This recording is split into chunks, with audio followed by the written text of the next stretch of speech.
Good morning. I'm still recovering from that intense full moon.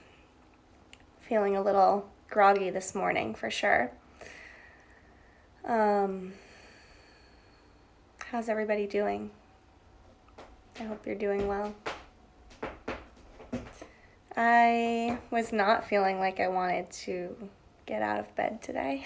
At least not this early, but maybe a nap is in my future. We'll see. Not sure.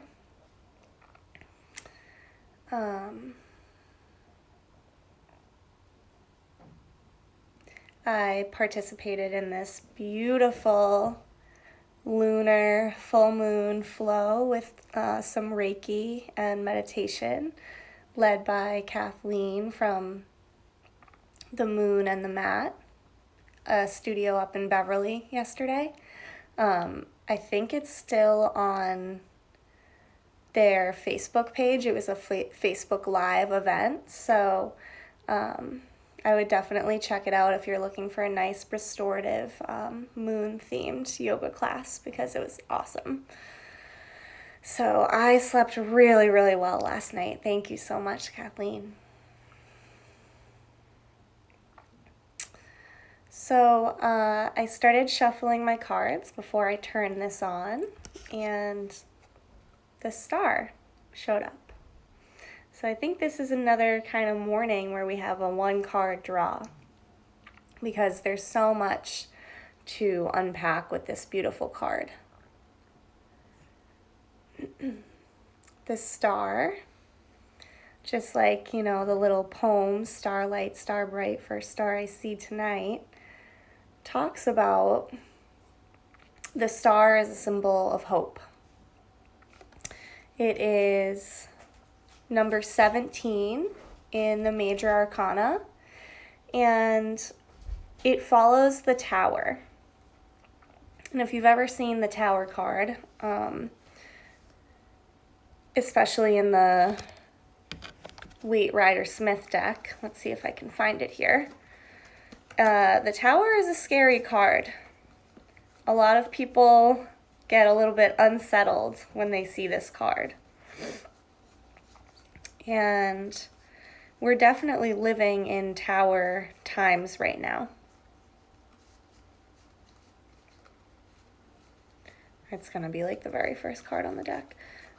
Of course, I'm going the wrong way. There it is.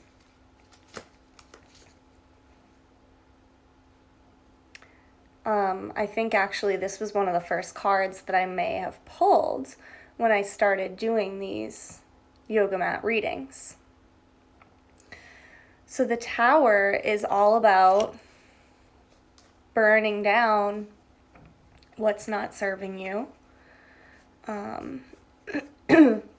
letting things crumble so that new growth can happen.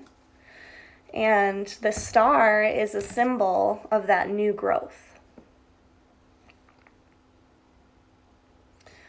So a symbol of hope, a symbol of this beautiful feminine energy of pouring into your emotional needs and feeding your external needs as well. So finding stability, finding calm, finding peace.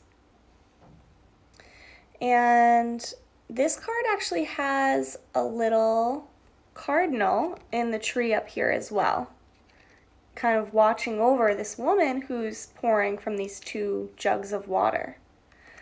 So I actually saw a cardinal on my walk yesterday afternoon, so I was already meaning to go online and look up what that meant. So of course, now that the cardinal's coming up again, I had to take a peek. So I wanted to read to you what kind of energy and spirit meanings come from a cardinal. I'm getting my information from trustedpsychicmediums.com. The cardinal spirit animal is a reminder that you always have the opportunity to realize the importance of your purpose in life. The cardinal symbolism is vast and varied, but its wisdom points you to find your life song, to create new ways to love your life and show gratitude for it. It encourages you to stand a little taller and be a little kinder. And it represents the inner beauty that you possess that will only come forth during the challenging seasons of your life. I thought that was perfect. So, what seeds are you sowing? What are you watering? Where are you watering those seeds during these challenging times? What's coming forth that is beautiful and that you can be proud of? And it also says that the cardinal is known for its clear and loud whistle, and that this signifies the need to pay attention to what's happening around you, to listen to your inner voice, to know what's good for you. So I had posted last night that I've been really hearing a lot from my spirit guides lately because I've been intentionally tapping into that inner knowledge. So when we set out on a mission like that and we ask the universe to talk to us and give us signs, the universe always responds. Whether or not you pay attention to that response is one thing. So I think the cardinal is really reminding us to pay attention to that response. Hi, Dina. Good morning. How you doing? So I'm just talking about the star here and how we have this beautiful sign of hope and a symbol of nurturing the things inside of ourselves. So in order to nurture our heart space this morning, I wanted us to do some heart openers together. So I'm going to be lying on the floor. I'll invite you to join me. And this could be more beneficial if you have a mat, but I mean, if you don't mind lying belly up, belly down on the floor, just give it a try for a second. We're going to just move into some really gentle heart openers. And maybe get a little bit of an arm workout as well. I hope, Dina, I know you'll like that. So I'm just going to lower myself down onto my belly here. And to start out, oh, hi, my little cone. He loves yoga. To start out, I'm going to just make a pillow with my hands, put my cheek down on one side and bend my knees up. And just windshield wiper my legs back and forth just a little bit to open up my lower back, to get a nice little stretch here. While I'm doing this, I'm engaging my core. I'm hugging my hip bones down to the mat to really protect that low back. And then I'll allow my legs to come back down. And I'm going to really be pushing the tops of my feet into the mat and engaging my glutes and my legs while I'm doing this. Hands are going to come right under the shoulders. And then we're going to push up into this gentle cobra. And just hold here for a moment. Keep dropping the shoulders down, pulling them toward one another. Engaging those muscles in the back, and again, keeping those glutes nice and strong here. Lowering down, we're going to do this a few times.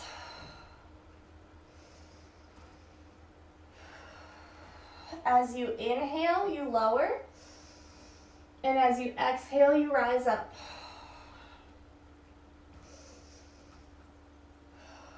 So you should be able to feel this in the middle of the back. Again, the shoulders are staying down the whole time. And again, you're getting this little bit of an arm workout here as you're pushing up and down.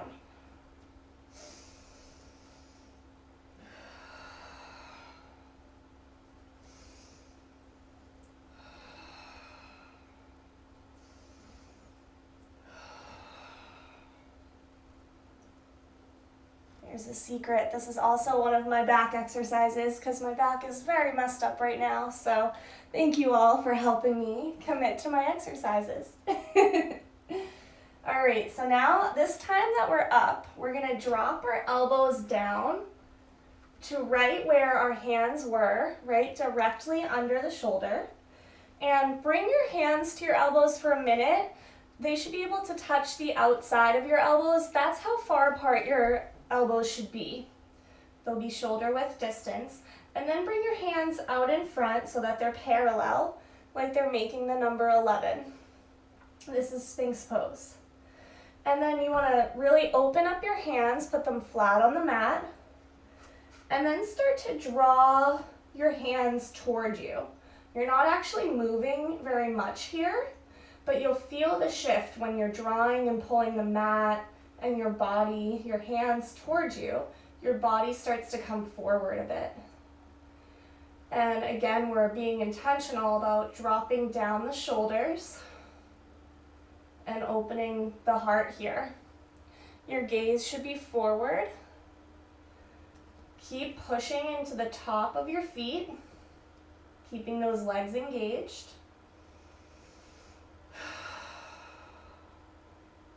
And just relax here for a minute.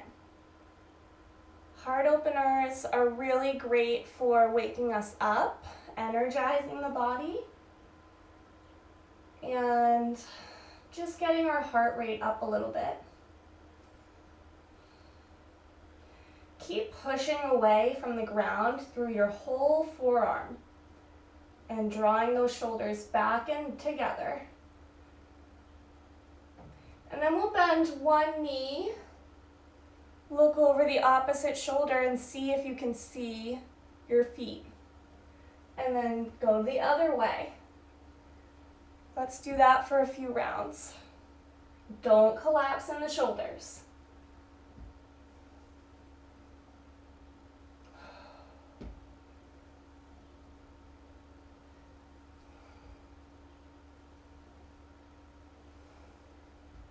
And then we're gonna end strong here, so pausing one more time. Tuck the toes now. You're gonna engage the core, engage those glutes, and we're gonna end with a plank here. Lifting the upper body. You can keep your hands where they are, or you can bring them to touch one another. Walk your elbows in a tiny bit. And we'll hold here. Keeping your back nice and straight. Keeping your neck long.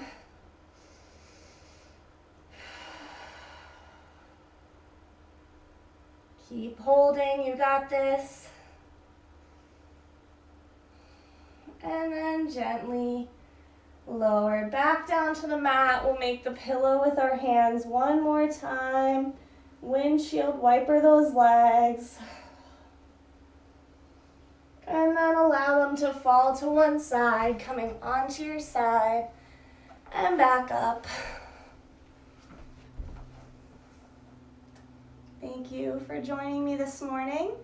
I hope your heart is a little bit more open. I hope you have some hope in your mind and in your heart as well. And I wish that you'll have a positive and productive day. Namaste.